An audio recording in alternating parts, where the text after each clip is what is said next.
बरायबाय बड' जब info official YouTube चेनेलाव फिन खनसेबाव गोदान साख्रि सेन्ट्रेल लेभेलनि RRB आव एबा रेलवे साख्रि जोबोर मोजां जोंनि बर'फ्रा ट्राइ खालामनांगौ मानोना जोंनि थाखाय एसटि पस्टआ एक्सट्रा दंखायो नर्थ इस्टआव नोंथांमोना पस्टिं मोनो दा बेखायनो जायफ्रा एप्लाइ खालामनो सानदों लगइन खालामनानै एप्लाइखौ खालामनो हायो जुदि आइडि दंखायोब्ला जुदि आइडि गैयाब्ला नोंथांमोना क्रेड एकाउन्टआव लांबानो आइडिखौ खालामनानै लानो हागोन जेबो प्रब्लेम्स गैया दा बे एप्लाइआ जागासिनो दिननिफ्राय जागायबाय आरो बिनि लास्ट डेट होनोबा 29 जुलाइसिम दङ आरोबाव सोर एप्लाइ खालामनो हागोन नोंथांमोननो गासैबो डिटेल्सखौ बड' जब इनफो इउटुब चेनेला होगासिनो दङ बेखायनो जोङो अफिसियेल नटिफिकेसन नायखानोसै आङो डाउनलड खालामखानाय दङ जुदि PDF नांगौबा बयबो डिसक्रिपसननिफ्राय डाउनलड खालामनानै नोंथांमोना नायनो हागोन बेनो जाबाय अफिसियेल नटिफिकेसन आरो बे एग्जामा CBT जागोन एबा अनलाइन एग्जाम जागोन अके दा बेखायनो सिलेबासबो दंखाजोबो नाथाय सोर एप्लाइ खालामनो हागोन मिनिमाम 10 पास खालामबानो बे पस्टआव एप्लाइखौ खालामनो हागोन नाथाय मा नांगौ नाङा जों डिटेल्सखौ नायजोबगोन बेनो जाबाय RRB ATPC आरो लोगोसे ग्रुप D आरो जि दङ RRB आव मोजां साख्रिया फैबाय थायो अके आरो ग्रुप D नि एग्जामनि बागै गोदान पस्ट फैनाया बिनि सायाव डिटेल्स सफैथ'वाखै जेब्लानो फैयो नोंथांमोननो लेटेस्ट आपडेटखौ लाना फैगोन दानिया भेकेन्सिखौ नायोबा टेक्निशियान बे पस्टआ आरो बेवहाय माखासे होनाय दङ जेरैहाय माखासे ट्रेड वाइसआव होनाय दङ बेखौ नायबानो जाबाय आरो भेकेन्सिखौबो होनाय दङ बेखौ नायबानो जाबाय टटेल भेकेन्सिया बेखौ नायबा नोंथांमोना नुनो मोनदों बेनो जाबाय 6557 अके माने बेखिनि पस्टआ अल इन्डिया अब्लाबो नर्थ इस्टनि थाखाय पस्टआ एक्सट्रा दङ बेयावनो जोंनि STफ्रा बर'फोरा साख्रिखौ मोनगासिनो दङ आरो नोंथांमोना मोनगोनबो दा बेखौ नायोब्ला टेक्निशियान ग्रेड 1 सिगनेल आरो ग्रेड 3 बिदि दङ आरो लेभेल 5-2 दङ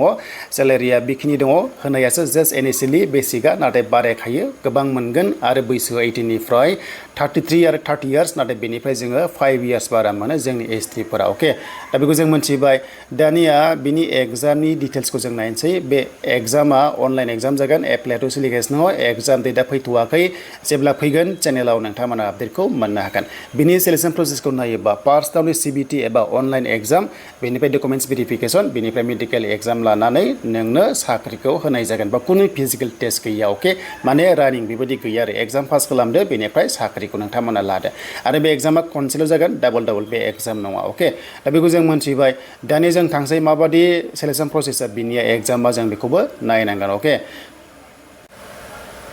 दानिया बियो जाबाय फार्स्टआवनो एग्जाम नालाय 100 मार्क्सनि बि एग्जाम जागोन 100 कुइसन थागोन मोनसे हाबानो 1 मोनगोन आरो 1/3 नेगेटिभ मार्किं दङ मोनथाम रं जाबाथाय नोंनिफ्राय -1 दाननाय जागोन अनलाइन एग्जामाव अके थ' बेखायनो बे एग्जामा एबारे क'क्राझारावबो जानाय चान्सआ दङ अके क'क्राझाराव अनलाइन एग्जाम जानाय चान्सआ दङ गुवाहाटियावथ' जाखागोन तेजपुरावबो बियो जागोन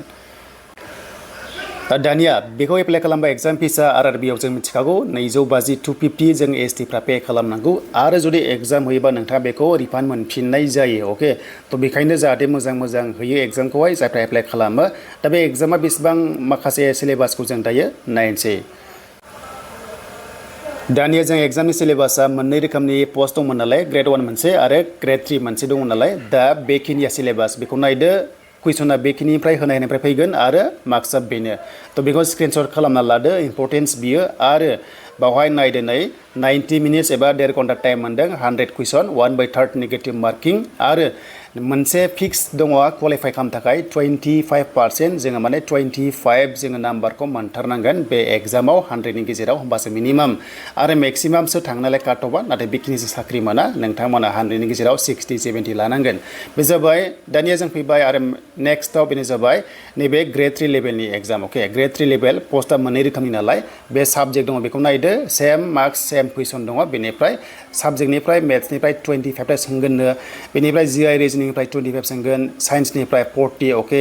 आरो बेनिफ्राय एवारनेसनिफ्राय 10 बेबायदि टाइपनि कुइसनखौ सोंगोन होननानै बुंनाय दङ आरो बावबो सेम 1/3 नेगेटिभ मार्किं एग्जाम पास जाबाथाय डकुमेन्ट भेरिफिकेसन आरो मेडिकेल टेस्ट पास जाबाथाय डाइरेक्ट नोंथाङा साख्रि मोनसिगोन RRB आव एज ए टेक्निशियान दानिया क्वालिफिकेसना मा नांगौ जों बेखौ दाना नायनोसै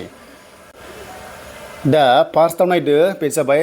ग्रेड 1 सिगनेल अके बेखौ नायोबा बिनि फरायनाया bachelor of science in physics थानांगोन बा इलेक्ट्रनिक्स थानांगोन बा कम्पिउटार साइन्स थानांगोन बा इनफरमेशन टेक्नोलॉजी थानांगोन माने बाव होनायजों नोंथांमोना गोरोबनांगोन अके सिम्पल डिग्री पासआ बेवहाय एप्लाइखौ खालामनो हाया बेखौ बुजिबाय माने बियो डिप्ल'मा नांगोन माने डिप्ल'मा थाबासो इन्जिनियारिं थाबासो बे पस्टआव इलिजिबल जागोन ग्रेड 1 आव नाथाय टेकनिशियान ग्रेड 3 दंबावोना बावहाय मिनिमाम 10 पास खालामनांगोन अके मिनिमाम 10 पास नाथाय डिप्ल'माया ITI थाथारनांगोन आरो बे ITI-आ नोंथांमोना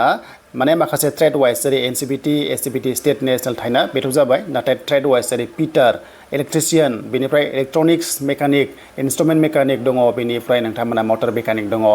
वेल्डार दङ बे होनायाव जिखुनु जाया मोनसे थाबानो बे पस्टआव नोंथांमोना टेकनिशियानाव एप्लाइ खालामनो हागोन बेखायनो काटअफआ खम थाङो जायहा ITI दङ जिखुनु जा ITI ट्रेडआव दङबा गोरोबदोंबा नोङो एप्लाइ खालामदो आरो थाबैनो RRB आव साख्रि लादो अके दा बेनो दिनैनि थाखाय लेटेस्ट आपडेट मिनिमाम 10 पास खालामनानै ITI थाबासो बे पस्टआव खालामनो हागोन ITI कमप्लिट गैयाबा बे पस्टआव नोंथांमोना एप्लाइखौ खालामनो हानाय नङा दा बेखिनि मोजां साख्रि RRB आव बिदिनो मोजां साख्रि फैयो आरो थाब बेफोरबायदि टेकनिशियान पस्टफोरा साख्रिखौ मोनो दा बेखिनि नोंथांमोननि थाखाय नेक्स्टआव गोदान ग्रुप D नि साख्रि फैयोबा नोंथांमोना बड' जब इनफो इउटुब चेनेलाव मोननो हागोन